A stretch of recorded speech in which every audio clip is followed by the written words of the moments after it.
ቅዱስ አሐዱ አምላክ አሜን። ክቡር አባታችን መላከ ጽጌ ቆሞስ አባ ወልደ ሥላሴ የዚህ ታላቅ ቤተክርስቲያን ዋና አስተዳዳሪ፣ ክቡራን ሊቃውንተ ቤተክርስቲያን አባቶች፣ ሊቃውንተ ቤተክርስቲያን በየዘርፋችሁ እንደየማዕረጋችሁ እንዲሁም ከሩቅ ከቅርብ የመጣችሁ ምዕመናን በአምላካችን በልዑል እግዚአብሔር ስም እንደምን ዋላችሁ? በቅዱስ ቤቱ የሰበሰበን የጠራን አምላካችን እግዚአብሔር ስሙ የተመሰገነ ይሁን። እንግዲህ ባለን ጊዜ እንደ እግዚአብሔር ቅዱስ ፈቃድ ዓለምን የሚያሸንፍ እምነታችን ነው በሚል ርዕስ እንማማራለን። እስኪ ሁላችሁም እንግዲህ ቃሉን ልክ እንደ ተሰጥኦ አብረን እያልን ነው። ይህ አሁን እንደምታውቁት የቤተ ክርስቲያን ትምህርት ታምረ ማርያም አይደለም። ዝም ብላችሁ አሜን ብላችሁ የምትሄዱት አይደለም፣ የምትሳተፉበት ነው። የማህሌቱ ነገር ከበድ ሊል ይችል ይሆናል። አሁን ኢንተርኔቱ ከመጣ በኋላ በእርግጥ ምዕመናን ቀድመው እየሰሙ ምናልባት አይታችሁ ከሆነ እዚህ ኮቾሮ እየበላ እከክም እየበላው እሱም በስንት ጉስቁልና ይማር የነበረውን ትምህርት አሜሪካ፣ አውሮፓ የሚኖሩ ልጆች ፍጹም መርጌታ እየሆኑ ነው። በምን? በዩቲዩብ ተምረው። ምን ማለት ነው? ዘመኑ ተቀይሯል ማለት ነው። አረብ እንትን ነው ይሄ ጉድለት ይኖረዋል፣ እሱ ሌላ ነገር ነው። ብቻ ግን መርጌታ መሆን ችለዋል፣ ጉድለት ሸፍነዋል። የሚገርማችሁ ምን ማለት ነው? የማህሌቱ የቅዳሴው ትምህርት ተሰጥኦ አብሮ በጋራ የምንለው እንዳለ ሁሉ የአውደ ምሕረትን ትምህርት አብረን የምንላቸው ነገሮች አሉና ነገም ስለምንደግመው ትለምዱት ነው ይህንን የምላችሁ። ስለዚህ እስኪ ዛሬ ርዕሱን አብረን እንበል። ዓለምን የሚያሸንፈው በሉ እስኪ እምነታችን ነው። ቅዱስ ዮሐንስ ነው ይህን የተናገረው። አንደኛ ዮሐንስ ምዕራፍ 5 ቁጥር 4 ላይ ይሄ ቃል ተጽፏል። ዮሐንስ ወልደ ነጎድጓድ ወንጌል አለው፣ ራእይ አለው፣ መልእክት አለው እና ከነዚህ ከሶስቱ ስራዎቹ አንዱ መልእክቱ ነው። መልእክቱ ላይ መልእክት ሲጽፍ ህፃናት ምናልባት ወንዶችም ሴቶችም ህፃን ሆነው ሊማሩት ይችላሉ። የፊደል ገበታ ሀሁ ሲማሩ መልእክተ ዮሐንስ ሐዋርያ የምንለው አለ አይደለ? እሱ ጋር ማለት ነው ያለ። አሁንም እነግራችሁ በዚህ መጽሐፍ ቅዱስ ክፍል ላይ በነገራችን ላይ አብዛኛው የሰሜን ኢትዮጵያ ህዝብ መጽሐፍ ቅዱስ በማንበብ ይታማል። አብዛኞቻችሁ ብትገዙም አታነቡትም፣ ትራስ አካባቢ ነው የሚቀመጠው። እኛ ደግሞ አጋጣሚ ሆኖ እንግዲህ በምስራቅ በምዕራብ በሰሜን በደቡብ ስንሄድ እውነቴን ነው የምላችሁ በየሄድኩበት በመሰከረው ደቡብ ኢትዮጵያ ብዙ ጊዜ ሊቃውንት ከዚህ ወደዛ ፈልሰው እንደዚህ ነው አይደለ? በቤተ ክርስቲያኑ አገልግሎት ላይ በማህሌቱ በቅዳሴው የሚሄደውን ያህል ምናልባት እነዚህ አውደ ምሕረት ትምህርቶች ግን እነሱ ደግሞ ወደዚህ ልምድ ሳይልኩልን አይቀሩም። ህዝቡ እንደ ህዝብ የተሻለ ነው። ይህን እንመሰክራለን። እዚህ የያዘው ልምዱ ነው፣ እዚህ የያዘው ባህሉ ነው እንጂ ስንፈተሽ የታሰብነውን ያህል ጠንካሮች አይደለንም። የሚጎለን ነገር ብዙ ነው። ታሪክ ነው የያዘን፣ ባህል ነው የያዘን፣ ስም ነው የያዘን እንጂ እዚህ አካባቢ ያለው የምዕመናን ተሳትፎ ከዚህ በጣም በጣም በጣም ከፍ ያለ ነው። ይህን የምንመሰክርለት ነው። መቼስ እንዲሁ እዚህ ሁነን ብለን በተወላጅነት ከፍ የምናደርገው ሌላውን ደግሞ በአካባቢ ዝቅ የምናደርገው ሊሆን አይችልም። እውነቱ ይሄ እንግዲህ ይህንንም ለመከላከል ይመስለኛል በዚህ ደብር በመሳሰሉት አብያተ ክርስቲያናት ጉባኤ የሚዘጋጀው እንዲህ አይነቱን ክፉ ነገር ልማዳችንን ለመጣልና እናንተ የምትሳለሙት መስቀል ምን እንደሆነ የምታስቀድሱባት ቤተክርስቲያን ምን እንደሆነች እንድታውቁት ነው። የእናት የአባቴ ሃይማኖት የነ የኔታ አገር የነ የኔታ ገሌ የነ ሊቁንትና አገር አሁን ይሄ አይሰራም። ይሄ ልክ እንደ ዘመነ ፊውዳል እንደሚባለው ዘመን አልፎበታል። ክርስቲያኖች ይሄ አሁን የአፄ ኃይለ ሥላሴ ዘር ላይ ምን ይሰራል? በሰው ሀገር ነው የሚንከራተቱት። ይሄ እነዛ የሞአንበሳ ዘምነገደ ይሁዳ የአሸናፊው የይሁዳ ነገድ እየተባሉ በአንበሳ ይመሰሉ የነበሩ ነገስታት እዚህ ምድር ላይ እንደው ምናልባት የቀረ ዘር ካላቸው እንኳን አንዳንዶቹ ድቦች ናቸው። ምናልባት ለምን ሩቅ እሄዳለሁ፣ ሚዲያ ላይ አይቻለሁ። የአፄ ቴዎድሮስ የልጅ ልጅ ሆኑ ምናምን ብቻ ቤተሰብ አይቻለሁ ሚዲያ ላይ እና መቼም በጣም ለማመን የሚከብድ ነው። መኖሪያ እንኳን የቸገራቸው ይሄ ማንም ካድሬ የሚያገኘው ኮንዶሚኒየም እንኳን የሌላቸው እንዲህ አይነት ነገር አሁን ምን የምነግራቸው ምንድነው የእንትና እንትን ነበርኩ የኔ እንትና እኮ እንደዚህ ነው አይሰራም። እዛ አሁን ባለንበት ዘመን ሌላ ነው እና በመንፈሳዊው ነገር የነ ሊቄ እንትና ሀገር የነ አራት አይና የነ እንትና ምንም እሱ አሁን እዚህ እየኖር ያ በዘመኑ ለታሪካችን ጠቅሞናል። አሁን ላለንበት ህይወታችን ግን ቤተክርስቲያኑን የማያውቅ ግን ቤተክርስቲያኑን የሚወድ ትውልድ እየመጣ ተቸግረናል። ቤተክርስቲያኑን በጣም የሚወድ ግን ደግሞ ቤተክርስቲያኒቱን የማያውቅ ክርስቲያኖች። አንዳንድ ጊዜ ምን የሚል ሰው አለ በእኛ ባህል፣ እናንተ የምታስተምሩትን የሃይማኖት ትምህርት ማወቅ ግዴታ ነው ወይ? አስራት በኩራት ካወጣሁ፣ ቤተክርስቲያን ሄጄ ከተሳለም፣ ንስሐ ከገባሁ፣ የሆነ መንፈሳዊ ነገሮች ላይ ከተሳተፉ በቂ አይደለም ወይ? ምን አርጉ ነው የምትሉን? እንዲያው ስለ ሃይማኖታችን ብዙ ባናውቅ ምን ችግር አለው? ከ150 ዳዊት የልቤ ዋህነት ይባላል ብለው ለራሳቸው የሚጠቅሱ ሰዎች አሉ። ለስንፍና ጥቅስ የሚጠቅሱ ክርስቲያኖች አስራት በኩራት ማውጣት ትልቁ የቤተ ክርስቲያን ነገር ነው። ማስቀደስ መቻል ትልቅ ጸጋ ነው። ስጋውን ደሙን መቀበል ትልቁ የክርስትና ክብር ነው። ነገር ግን አንድ ነገር ማወቅ አለባችሁ። ምናልባት እዚህ ውስጥ እየቆረባችሁ ያላችሁ ሰዎች በእርግጥ ቁርባንም ሰሜን ኢትዮጵያ ላይ እኮ አስቸጋሪ ነው። እስከሚሸመግል ካልሆነ ማለት እስኪሸመግል ቆይቶ ካልሆነ ሰው መቁረብ አለበት ብሎ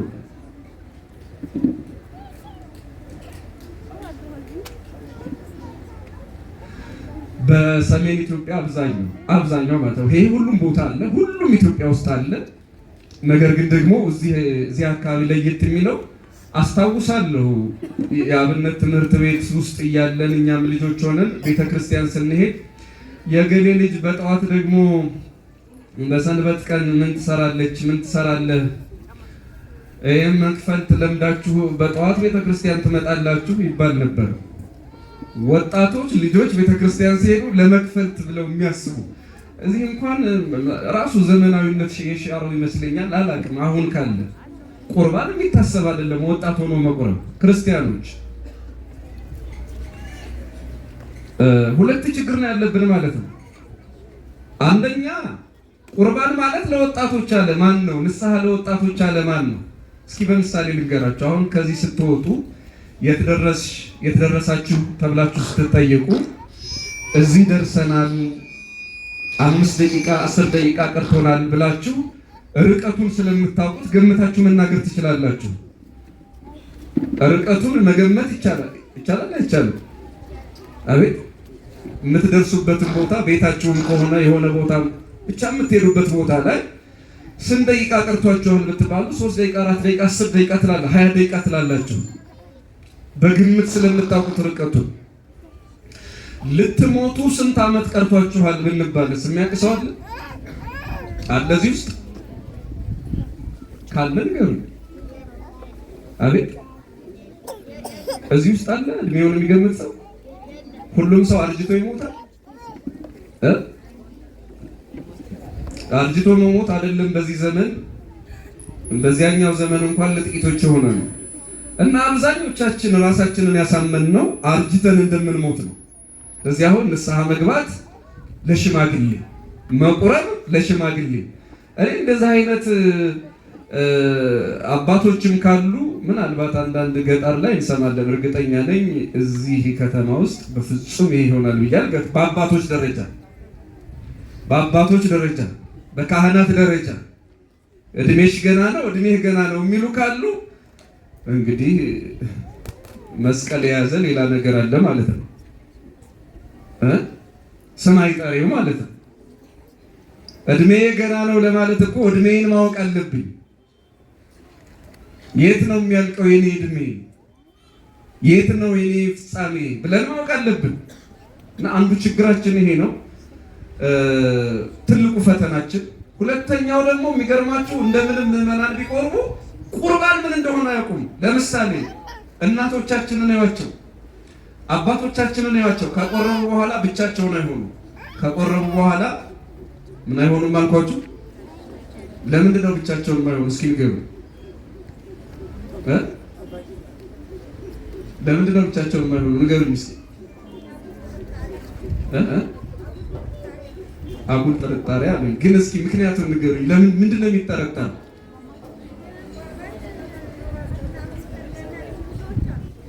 እናቴ ለጓደኞትም በእርሶ እድሜ ላሉትም ለልጆችም ይንገሯቸው። ይኸውላችሁ ምዕመናን ሁላችሁም ያልቆረባችሁ ቀን ነው አጅሬው እንደ ፈረስ የሚጋልባችሁ የሚጋልበን ሁላችንም። ሰው የመለኮትን እሳትነት ከተዋሃደ በኋላ መለኮትን በስጋ በጸጋ መለኮት በኔ ሰርቷል በኔ አድሯል ብለን የክርስቶስን ስጋና ደም ከተቀበለ በኋላ ሰይጣን ረጅም ርቀት ይርቀዋል እንጂ በፍጹም ሰይጣን ቀርቦ በቆራቢ ላይ አደጋ የሚያደርስበት ምንም ኃይልና ስልጣን የለውም። ክርስቲያኖች እኔ ስንቆርብ ሰይጣንን እንዴት እንደምናጀግነው አይገባኝም፣ ከየት ያመጣ ነው ልምድ እንደሆነ። እንዲያውም ጠባቂ የሚያስፈልገን ሳንቆርብ እንዳንሞት፣ ሳንቆርብ ያልቆረብንበት ጊዜ ላይ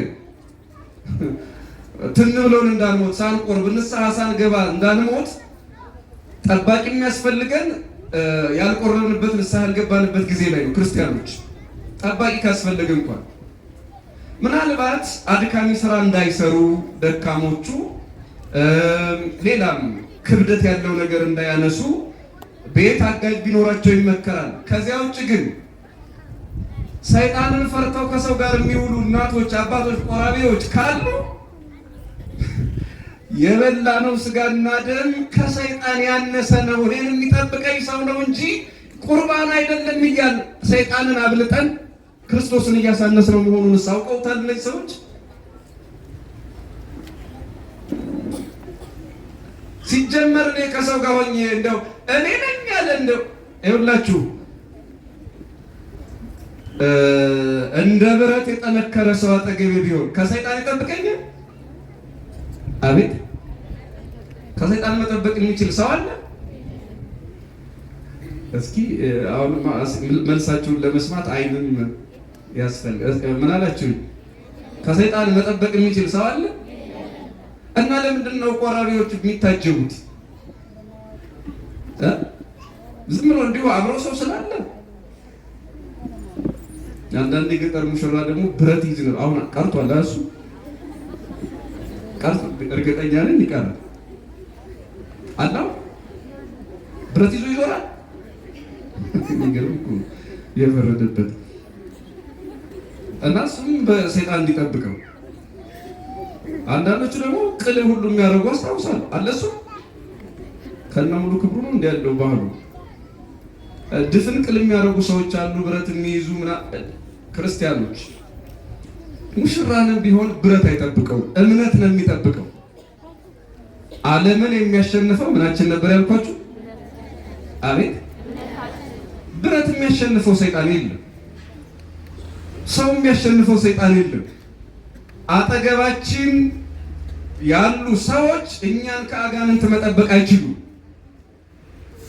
እንዲያው የበቁ ቅዱሳን እንኳን አብረውን ቢሆን ከጎናችን ሆነው ቢሆን እሺ፣ ዝም ብሎ እንዲሁ ጎረቤት ስለቆመልን ቆራቢዎች በሰው የሚጠበቁበት ነገር በጣም የሚያስቅ አያችሁት? ምንም እንኳን የሊቃውንት ሀገር የነ የኔታ ሀገር ያገር እያልን ብንደሰኩር ስለ ምስጢረ ቁርባን ያለን መረዳት ግን እጅግ በጣም የተሳሳተ መሆኑን እናውቃለን። እና እንዲህ አይነት ባህል ውስጥ ተዘፍቀን እየኖርን ምንድነው ልጫችን? የሊቃውንት ሀገር ውስጥ መኖር ክርስቲያን ምንድነው?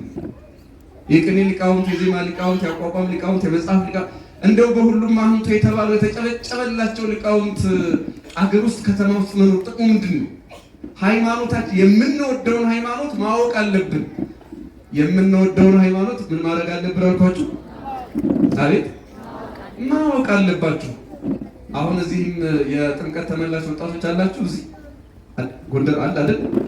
ጥምቀት ላይ አዲስ አበባ ጥምቀት ተመላሽ ይሏቸዋል። ምን ማለት እንደሆነ አይገባኝም። ምን ማለት ነው ባጭሩ? ታቦት ሲወጣ አስፋልት የሚያጥኑ ቄጤማ ሁሉ ይጎዘጉዛሉ፣ ያነጥፋሉ፣ አስፋልቱን የሚያጥናሉ። እዚህም አለ እርግጠኛ ነኝ አይደለ? መልካም፣ በጣም ደስ ይላል። ክርስቲያኖች ለታቦት መሄጃ አስፋልት እያጠበ ታቦት ማለት ምን እንደሆነ የማያውቅ ክርስቲያን ያለ እንደሆነ ግን ሞት ይሻላል። ምክንያቱስ ምንድነው ያላችሁ እንደሆነ በሁለተኛ ሳሙኤል ምዕራፍ 6 ላይ አንድ ወጣት አለ። እኔ ይሄ ትውልድ ያ ሰው ይመስለኛል፣ ወይም ያ ሰው ይሄን ትውልድ ይመስለኛል። ሁለተኛ ሳሙኤል ምዕራፍ 6 ላይ ኦዛ የሚባል አንድ ጎልማሳ አለ። ኦዛ ምን አልኳችሁ? አቤት። ኦዛ ያው በካህናት ቤተሰብ ያደገ ነው። ኦዛ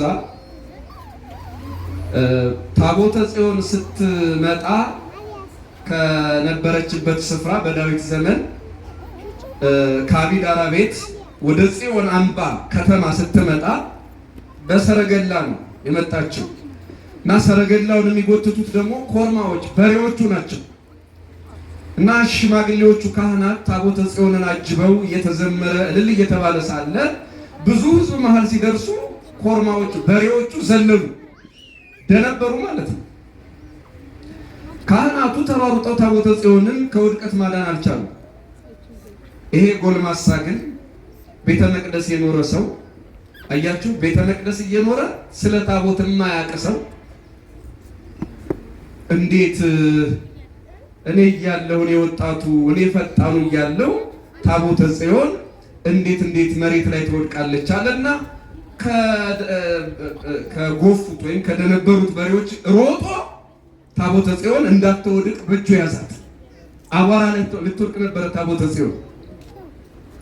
እስኪ ፍረዱ። ታቦተ ጽዮን አፈር ላይ እንዳትወድቅ፣ የእግዚአብሔር ማደሪያ ታቦት መሬት ላይ እንዳትወድቅ ሮጦ ሳምባው በአፉ እስክትወጣ ሮጦ ደክሞ ታቦተ ጽዮንን በእጁ ይዞ እንዳትወድቅ ማድረጉ ጽድቅ ነው ኃጢአት ነው? እስኪ ንገሩ። በጅምላ ነው የማስመል። ጽድቅ ነው ኃጢአት? አቤት ጽድቅ ነው አይደል? ሮጦ እያላበው ታቦተ ጽዮንን እንደዚህ በእጁ ይዞ አፈር ላይ ትቢያ ላይ እንዳትወድቅ ማድረጉ እስኪ እንደገና ንገሩ። ጽድቅ ነው ኃጢአት? ጽድቅ ነው አይደል? በቃ መጽሐፍ ቅዱሱ እንዲህ ይላል፣ አንብብላችሁ። ሁለተኛ ሳሙኤል ምዕራፍ 6 እጁን በዘረጋ ጊዜ ታቦተ ጽዮንን ለማዳን እንዳትወድቅ ለማድረግ ኦዛ እጁን በዘረጋ ጊዜ የእግዚአብሔር መልአክ እጁን ቆረጠው ይላል። የእግዚአብሔር መልአክ እጁን ምን አለው? ምን አለው? ጽድቅ ነው ኃጢአት? መቼስ ለጽድቅ አልቆረጠው የእግዚአብሔር መልአክ። ምን መቁረጥ ብቻ። ኦዛም ተቀስፎ በዚያ ሞተ፣ ስፍራውም እስከ ዛሬ ድረስ የኦዛ ስብራት ተባለ ይላል። ተቀስፎ ሞተ ኦዛ። የኦዛ ችግሩ ምንድን ነው? ታቦትን ያከብራል እንጂ ታቦትን አያውቅም። ታቦትን ያከብራል እንጂ ምንን አያውቅም። የዘመን ወጣቶች እንደዛ ይሆን ይመስለኛል። ብዙ ሰው የሚገርማችሁ ለቤተ ክርስቲያኑ ለሃይማኖቱ ፍቅር የደም ንዝረት ውስጥ አለ። በጣም ደስ የሚል በቃ ለማተብ የሟች ነኝ የሚለው በጣም በተለይ ያኔ ጥቁር ልበሱ የተባለበት መንፈሳዊ ፖለቲካ ጊዜ መቼስ ብዙ ምዕመናን አስደንቀውናል እጅግ በጣም ምክንያቱም መጽሐፍ ቅዱስ የሚለው መልካም እረኛ ነፍሱን ስለ በጎች አሳልፎ ይሰጣል ነበር የሚለው። መልካም እረኛ ነፍሱን ስለ ምኖች አሳልፎ ይሰጣል? ስለ በጎች። በዘመናችን ደግሞ የምናየው በጎች ስለ እረኛ ነፍሳቸውን አሳልፈው ይሰጣሉ ነው። በዚህ ዘመን እረኛው አይደለም በጉ ነው የሚሞተው። ተደብቋል እረኛው፣ እኛ ከኋላ ነው። የሃይማኖት ፍቅራቸው በቃ የምዕመናን ይታያል። በጣም ቤተክርስቲያናቸውን የሚወዱ አሉ። በጣም የሚወዷትን ቤተክርስቲያን ግን አለማወቃቸው ያሳዝነኛል። ኦዛ ማለት እንደዚያ ነው። ታቦቱን ያከብራል፣ ታቦቱን ይወዳል። የጌታዬ ታቦት እንዴት መሬት ላይ ትወድቃለች ብሎ ከጎፉ ከደነበሩ በሬዎች ጋር ተሯሩጦ ታቦተ ጽዮንን እንዳትወድቅ በእጁ ያዘ። የእግዚአብሔር መልአክ ግን ይሄንን ፍቅሩን አልወደደለትም። የተሳሳተ ፍቅር አለ ማለት ነው። የተሳሳተ መውደድ አለ፣ የማያጸድቅ ፍቅር አለ ማለት ነው። የማያጸድቅ በጎ ስራ አለ ማለት ነው። የማያጸድቅ በጎ ስራ አይገርምም? የማያጸድቅ ምን አልኳችሁ? የሰራው እኮ በጎ ነው። ታቦተ ጽዮን እንዳትወድቅ ነው ያደረገው። ታቦተ ጽዮን አፈር ላይ እንዳትወድቅ ነው ያደረገው። ግን እግዚአብሔር በጎ ስራ ብለዋል። መዘግ ለእኛ በጎ ነው፣ ለእግዚአብሔር መጥፎ ነው። በጣም እኮ የሚገርም ነው። ወጣቶች ወንዶችም ሴቶችም ቤተ ክርስቲያናችን ጉዳይ ላይ እንደዚህ ነን። አብዛኞቻችን መልካም የሚመስለን እያደረግን እንኖራለን እንጂ የቱን ማድረግ የቱን አለማድረግ እንዳለብን በስነ ስርዓት አልተማርንም። በጣም ዝቅ ብለን እየተማርን ያለነው አሁን ስለ ቁርባን እኮ እናንተ የምትማሩበት ጊዜ ላይ አይደለም። በነገራችን ላይ ይሄንን ህፃናት እያላችሁ ነበር እናንተ ማስተማር መማር የነበረባችሁ ምዕመናን። ግን ምን ይሆናል ከቆራቢ እስከ አቁራቢ በተለይ ገጠሩ ላይ ስህተት ነው። ቅድም እንዳልኩት ምን ኃጢአት ሰርተህ ነው አንተ በዚህ ዕድሜ ንስሐ የምትገባ የሚባሉ ወጣቶች አሁን ድረስ ወደኛ ይደውላሉ። ንስሐ ልገባ ልቆርብ ፈልጌ ነበር፣ ግን ካህኑ አባቴ በቃ አልበቃሽም አልበቃህም ገና ነህ አሉኝ። ለምን አንተ ወጣት ነህ፣ ነገ ኃጢአት ልትሰራ ስለምትችል ቁርባኑ ይቅርብህ። ወጣት ስለሆንሽ ነገ ኃጢአት እንዴ! እና መልአክ ለመሆን ማን ቆርቦ ያውቃል? ሲጀምር ወድቆ ለመነሳት ነው እንጂ ወድቆ ላለመቅረት ነው እንጂ የሚቆርበው ሰው ነገ ምንም እንደው ኃጢአት የማይሰራ ንጹህ ለመሆን ነው። እንኳን ቆራቢው አቁራቢውም ንጹህ ሊሆን አይችልም።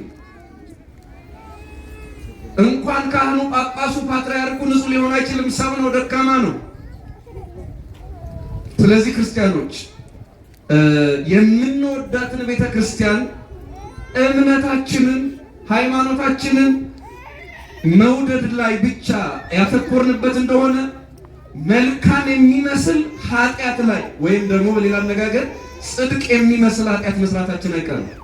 ምን አልኳችሁ? እስኪ ንገሩ። አቤት!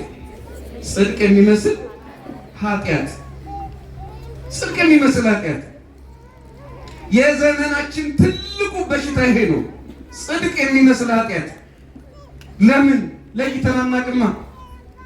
ሌላም ልጨምርላችሁ። መማር ለምን ያስፈልጋል? ወንጌል ለምን ያስፈልጋል? በተለይ ያው እኛ በተለይ እነዚህ ሊቃውንቱ የሚበዙበት አካባቢ በነገራችን ላይ እኛ ስንኖር እዛ መጽሐፍ ትምህርት ቤት እያለን በተለይ አዲስ ኪዳን ስንማር ከአዲስ አበባ ሰባኪያን መጡ ማለት ህዝቡ ደስ ይለዋል። ሊቃውንቱ ግን እንደዚህ አፍንጫቸው እንደዚህ አድርገው ግዝ ሲያበላሽ መሳቅ ዘመጠነው። በእርግጥ ያው ሊገርም ይችላል፣ ሊያስቅ ይችላል። አንዳንዴ እውነት ነው ያስቃል። እውነት ነው ያው ድፍረቱ ማለት ነው፣ መሳሳቱ አይደለም። አውቃለሁ ብሎ መናገር ትንሽ መቼስ ይገርም ይሆናል። ግን እኛ የሱን ያህል አድርገናል። ምን አምጥተናል? የተበተነውን መሰብሰብ ችለናል? እውነት ለመናገር በቀልድም ይሁን በቁም ነገር የምንንቃቸው ሰዎች የያዙትን ያህል ቤተክርስቲያን ውስጥ አይናማ የሚባሉ ሊቃውንት ይሄን ያህል ለህዝብ ሩቅ መሆናቸው ቤተክርስቲያኒቱን ዋጋ አስከፍሏታል። ለምዕመናን ጆሮ ሩቅ መሆናቸው ምዕመናንን ዋጋ አስከፍሏል። ለዚያ ነው ቤተክርስቲያኒቱ ወደ እናንተ ጆሮ ቅርብ ሆና ምዕመናን የምትወዱትን ሃይማኖት ካላወቃችሁት፣ የምትወዷትን ቤተክርስቲያን ካላወቃችኋት፣ ትላንትና ስለ ጎንደር የሆነ ነገር እንዴት ጎንደር ላይ እንደዚህ ብሎ በቃ ያዙ ልቀቆኝ የሚል ብዙ ሰው አይቻለሁ ሚዲያ ላይ። እንግዲህ ምናልባት አይታችሁ ይሆናል መናፍቃኑ የሆነ ቦታ ላይ ጉባኤ ሰርተው ሄደዋል መሰለኝ። አሁን በጫካ ላይ ሲያደርጉት አይታችኋል። ነገ መስቀል አደባባይ ላይ እግዚአብሔር ምስክሬ ነው ሲያደርጉት ያላችሁ። አሁን ባላችሁበት ሁኔታ ከቀጠላችሁ እንደ ሀገር እንደዚህ ከቀጠል ደንዝዘን ፈዘን ዋጋ እንከፍላለን። ገና አሁን ላይ መስለን ይችላል። የጊዜ ጉዳይ ነው እንጂ አሁን ዳር ለዳር የሚያደርጉትን አሁን ተሸማቀው አዩኝ አላዩኝ ብለው የሚያደርጉትን በትልቁ አደባባይ የማያደርጉበት ምንም ምክንያት የለው። ልትከለክላቸውም አትችልም። ከበዙ በኋላ ህዝብህን መጠበቅ እንጂ መቃወም አትችልም። መብታቸው ነው። እንኳን ኢየሱስ ጌታ ነው ዛፍ ጌታ ነው ማለት ይችላሉ። ህዝብህን መጠበቅ እንጂ ማስተማር እንጂ በዱላ የሚሆን ነገር የለም፣ በኃይል የሚሆን ነገር የለም። ክርስቲያኖች መጪውን ጊዜ ከዚህ ቤተክርስቲያን ጋር መኖር የምትፈልጉ ከሆነ ልጆቻችሁን በሃይማኖት መጠበቅ የምትችሉ ከሆነ ስላሰሩት ማተብ፣ ስለሚሳለሙት መስቀል፣ ስለተጠመቁበት ጥምቀት፣ ስለሚቆርቡት ቁርባን፣ ስለሚሰሙት ቅዳሴ የማያውቁ ልጆቻችሁ ፍቅር ብቻ ይዘው የትም አይደርሱም። የሚወዱትን ሃይማኖት እንዲያውቁት ማድረግ አለባችሁ። ይሄ ማለት ምንድነው ጥቅሙ ያላችሁ እንደሆነ ቤተክርስቲያን በሚያውቁት እምነት በሚያውቋት ቤተክርስቲያን ሲኖሩ በሚያውቋት ቤተክርስቲያን ሲኖሩ እመኑኝ ቤተክርስቲያናቸውን ይጠብቃሉ።